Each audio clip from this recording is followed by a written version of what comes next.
है जिसमें जमीन, सरकारी जमीन पर कब्जा करने का यह मामला है और ये एक बड़ी खबर इस वक्त आ रही है।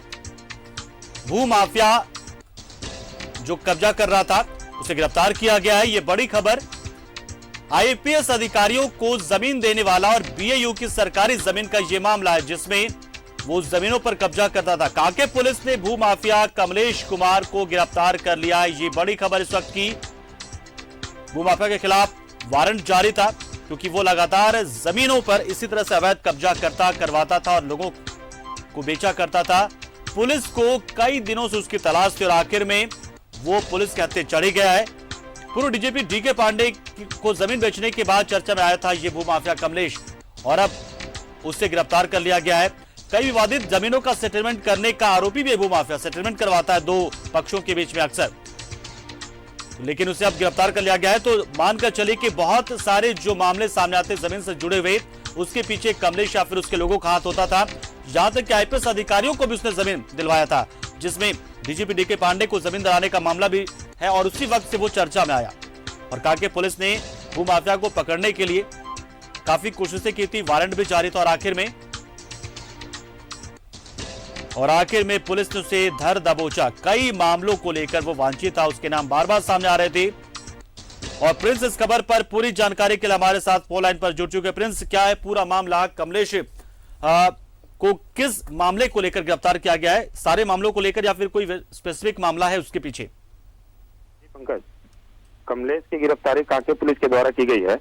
कमलेश पर पहले से कई विवादित जमीन को लेकर बेचने का आरोप है जिसमें पूर्व डीजीपी डीके पांडे समेत कई आईपीएस अधिकारी हैं। बिल्कुल। इसके अलावा हाल के दिनों में देखा गया कि बीएयू की सरकारी जमीन पर लगातार निर्माण का काम चल रहा है। इस मामले को लेकर केस भी दर्ज हुआ था। बिल्कुल। और कोर्ट से वारंट जारी होने के बाद इसकी तलाश कई दिनों से पुलिस को थी। आज फिर यह जमीन पर काम कराने पहुंचा था, इसी बीच इसकी गिरफ्तारी हुई। बिल्कुल। तो ये कमलेश जो है वो ऐसे कितने मामलों में वांछित रहा है, कुछ जानकारी? जी, कमलेश पर लगभग 3 मामले तो दर्ज हैं अभी तक और कई विवादित जमीनों को सेटलमेंट कराने का भी आरोप है।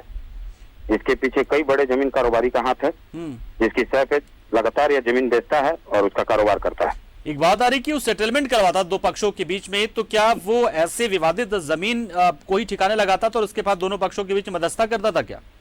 जी जी पंकज, ये कांके, जुमार पुल और बीआईटी इलाकों में काफी सक्रिय रहा है। कई ऐसे जमीन पे कारोबार कर चुका है जिसका जमीन पर कई सालों से कोर्ट में लंबित मामले चल रहे हैं, लेकिन यह अधिकारियों की उंगली साठगांठ से यह लगातार कारोबार कर रहा है जमीन का।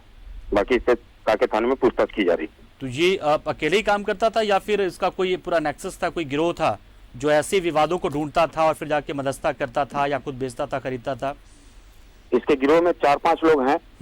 अन्य लोगों की तलाश की जा रही है। उनके पकड़े जाने के बाद ही इस मामले में खुलासा हो पाएगा कि और कितने लोगों को ये लोगों ने निशाना बनाया है। बिल्कुल, बहुत शुक्रिया प्रिंस, हमारे साथ जुड़े, आप पूरी जानकारी आपने दी।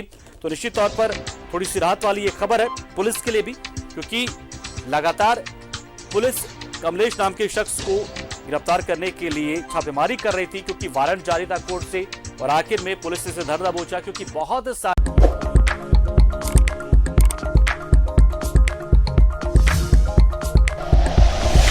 Like and share videos, subscribe करें हमारा चैनल और प्रेस करें बेल आइकॉन। न्यूज़ 11 भारत, सच है तो दिखेगा।